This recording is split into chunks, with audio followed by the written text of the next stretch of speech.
Hello guys, എല്ലാവർക്കും Maya's കിച്ചണിലേക്ക് സ്വാഗതം. ഇന്ന് നമ്മളിവിടെ ഉണ്ടാക്കാൻ പോകുന്നത് കപ്പ ബിരിയാണിയാണ്. 5 കിലോ കപ്പയ്ക്ക് 2 കിലോ ബീഫ് വെച്ചാണ് നമ്മളിന്ന് ബിരിയാണി വെക്കുന്നത്.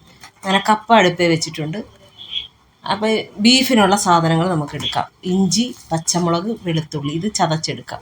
ഒരു 3/4 കിലോയോളം സബോളയും നമ്മൾ അരിഞ്ഞു വെച്ചിട്ടുണ്ട്. കപ്പ തിളച്ച് ഉപ്പിട്ട് നമ്മൾ അടച്ചിട്ടതിന് ശേഷം ചട്ടി വെച്ചു, എണ്ണയൊഴിച്ചു, ചതച്ച് വെച്ച ഇഞ്ചിയും പച്ചമുളകും വെളുത്തുള്ളിയും ഇട്ട് കൊടുത്ത് മൂത്ത് വരുമ്പോഴത്തേക്കും സബോള ഇട്ട് കൊടുക്കാം. സബോള ഒന്ന് വഴന്ന് വരാൻ വേണ്ടിയിട്ട് ശകലം ഉപ്പ് ചേർത്ത് കൊടുക്കാം. ഉപ്പ് ചേർത്താൽ പെട്ടെന്ന് സബോള വാടി വരും. സബോള നല്ല പോലെ വാടിയിട്ടുണ്ട്. ശകലം വേപ്പില ഇട്ട് കൊടുക്കാം. വേപ്പില ഇപ്പോൾ ഇട്ട് കൊടുത്തതെന്ന് പറഞ്ഞാൽ നേരത്തെ മൂത്ത് പോകാതിരിക്കാനാണ് ഇപ്പോഴിട്ടത്. അതിലേക്ക് വേണ്ടുന്ന മഞ്ഞൾപ്പൊടി ഇട്ട് കൊടുക്കാം. മഞ്ഞൾപ്പൊടി ഇട്ട് കൊടുത്ത് നല്ലപോലെ ഇളക്കി യോജിപ്പിച്ചതിന് ശേഷം അതിലേക്ക് നമുക്ക് മല്ലിപ്പൊടി ചേർത്ത് കൊടുക്കണം. ഒരു 2-2.5 സ്പൂണോളം മല്ലിപ്പൊടി നമ്മൾ ചേർത്ത് കൊടുത്തിട്ടുണ്ട്. മല്ലിപ്പൊടി ഒന്ന് മൂത്ത് വരുന്നിടം വരെ നല്ലപോലെ ഇളക്കണം. ഇളക്കി റെഡിയായി വരുമ്പോഴത്തേക്ക് ഇതിലേക്ക് നമുക്ക് തക്കാളി ചേർത്ത് കൊടുക്കാം. തക്കാളി ഒന്ന് വഴന്ന് വരുന്ന സമയം വരെ ഒന്ന് ഇളക്കി കൊടുക്കണം.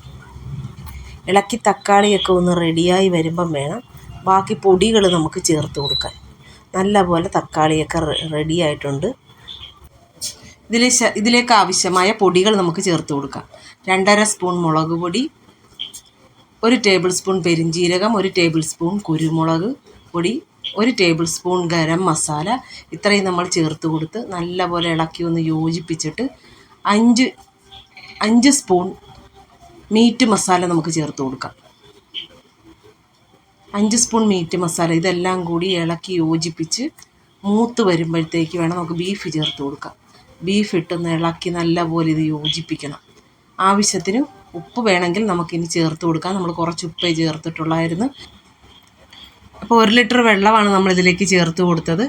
നല്ലപോലെ ഇളക്കി ഒന്ന് റെഡിയായതിന് ശേഷം നമുക്ക് 1 മണിക്കൂറോളം ഇത് വേകാനുണ്ട്. അത് നമുക്ക് മൂടി വെച്ച് വേവിക്കാം. മൂടി വെച്ച് നല്ലപോലെ ഒന്ന് വെന്ത് വരട്ടെ. നല്ലപോലെ തിളച്ചൊന്ന് റെഡിയായിട്ടുണ്ട്.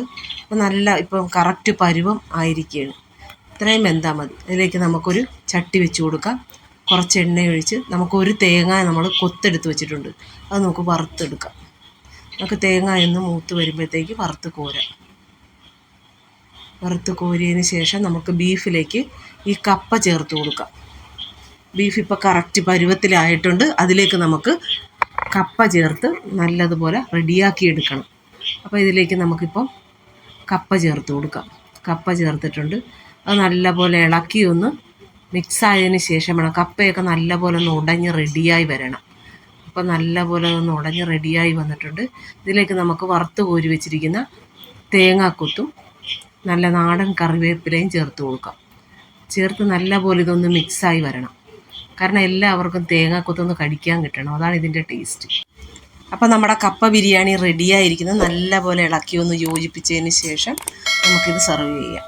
നിങ്ങളെല്ലാവരും വീട്ടിൽ ഇതൊന്ന് ഉണ്ടാക്കി നോക്കണം.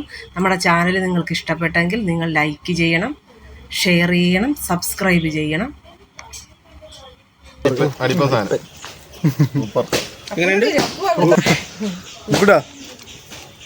അപ്പു